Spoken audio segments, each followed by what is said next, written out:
Hello hi అండి. Welcome to Happu cooking. ఈ రోజు రెసిపీ వచ్చేసి ఉసిరికాయ నిల్వ పచ్చడి. సంవత్సరం పాటు నిల్వ ఉండే విధంగా పక్కా కొలతలతో ఎలా పెట్టుకోవాలో ఇప్పుడు మనం ఈ వీడియోలో చూసేద్దాం. మరి వీడియో ఎక్కడ స్కిప్ చేయకుండా పూర్తిగా చూసేయండి. కడిగి తుడిచిపెట్టుకున్న ఉసిరికాయలండి ఇవి కేజీవి. నీళ్లు లేకుండా ఈ విధంగా తుడిచేసుకోవాలి. మళ్ళీ నీళ్లు ఉంటే కనుక పచ్చడి అనేది పాడైపోతుంది, అందుకే తుడిచిపెట్టుకోవాలి. నేను కేజీ ఉసిరికాయలకి అర కేజీ నూనె తీసుకున్నానండి. పల్లి నూనె తీసుకోవచ్చు, లేదా నువ్వుల నూనె తీసుకోవచ్చు, లేదంటే మీ దగ్గర ఇంట్లో రోజు వాడుకునే నూనె తీసేసుకోవచ్చు. పల్లి నూనె తీసుకుంటే కనుక పచ్చడి అనేది కొంచెం టేస్ట్ ఉంటుంది, అందుకని నేను పల్లి నూనె అయితే తీసేసుకున్నానండి. ఉసిరికాయలు మీడియం టు లో ఫ్లేమ్లో పెట్టుకొని వేయించుకోండి. హై ఫ్లేమ్లో పెడితే కనుక ఉసిరికాయలు అనేవి పైన వరకు కలర్ చేంజ్ అవుతాయి, కానీ లోపల మాత్రం పచ్చిగా అలాగే ఉంటాయి. అందుకని మీడియం టు లో ఫ్లేమ్లో పెట్టుకొని వేయించుకోండి. చూస్తున్నాను కదా వీడియో క్లిప్లో, ఉడికాయో లేదో అని నేను చెక్ చేసేసుకుంటున్నానండి, కానీ ఉడకలేదు. మళ్ళీ 5 నిమిషాల తర్వాత చెక్ చేసుకుందామండి ఉడికాయో లేదో అనేది.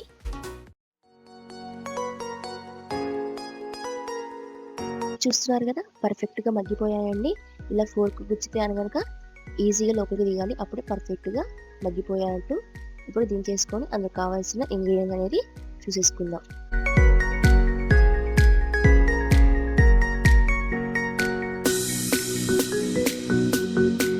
ఒక ప్యాన్ పెట్టుకుని అందులో 1 టేబుల్ స్పూన్ మెంతులు వేసేసుకోండి.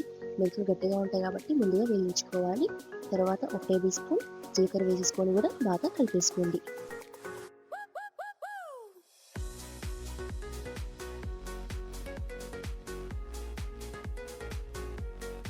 తర్వాత 2 టేబుల్ స్పూన్లు ఆవాలు వేసేసుకొని దోరగా వేయించుకోండి ఒక 2 నిమిషాల పాటు. ఈ విధంగా వేయించుకొని చల్లారిన తర్వాత మిక్సీ పట్టేసుకోండి. ఒక మిక్సీ జార్ తీసుకొని మనం ముందుగా వేయించుకున్నవి అందులో వేసేసుకొని ఫైన్ పౌడర్ లాగా చేసేసుకోండి.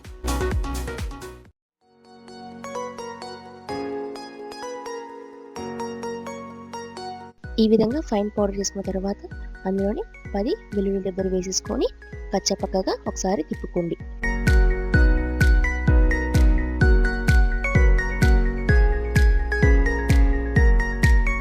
చూస్తున్నారు కదా, ఈ విధంగా మీరు కూడా మిక్సీ చేసేసుకోండి. ఉసిరికాయలు అనేవి ఈ విధంగా చల్లారిన తర్వాత అందులోనే 1 టీ స్పూన్ పసుపు వేసుకోండి. అందులోనే 1 కప్పు కారం కనుక మీరు ఎక్కువ తినాలనుకుంటే ఇంకొంచెమైనా వేసేసుకోవచ్చు. అందులోనే 3/4 కప్పు ఉప్పు వేసేసుకోండి. అందులోనే మనం ముందుగా తయారు చేసి పెట్టుకున్న మెంతుల పౌడర్ ఉంది కదా, అందులో వేసేసుకోవాలి. ఈ మొత్తాన్ని బాగా కలిపేసుకోండి. ఉప్పు కనుక మీకు తక్కువ ఉన్నట్టు అనిపిస్తే 2 రోజుల తర్వాత మగ్గిన తర్వాత అప్పుడు చూసుకొనైనా వేసుకోవచ్చండి. ఈ పచ్చడి అనేది నూనె ఎక్కువే ఉండాలండి, అప్పుడే పచ్చడి అనేది టేస్ట్ వస్తుంది. పచ్చడి కూడా ఎక్కువ రోజులు నిల్వ ఉంటుంది. ఇప్పుడు అందులో తాలింపు వేసేసుకొని బాగా కలిపేసుకోండి. ఈ విధంగా కలిపేసుకొని ఎయిటెడ్ కంటైనర్ బాక్స్లో వేసేసుకోవడమేనండి. సంవత్సరం పాటు నిల్వ ఉండే పచ్చడి ఉసిరికాయ పచ్చడి తయారైపోయినట్లండి. మరి మీరు ఇంట్లో పెట్టుకొని మరి మీకు ఎలా కుదిరిందో అనేది నాకు కామెంట్ చేయండి. ఇలాంటి మోర్ రెసిపీస్ కోసం ఇప్పుడే మన channel like, share and subscribe చేసేసుకోండి.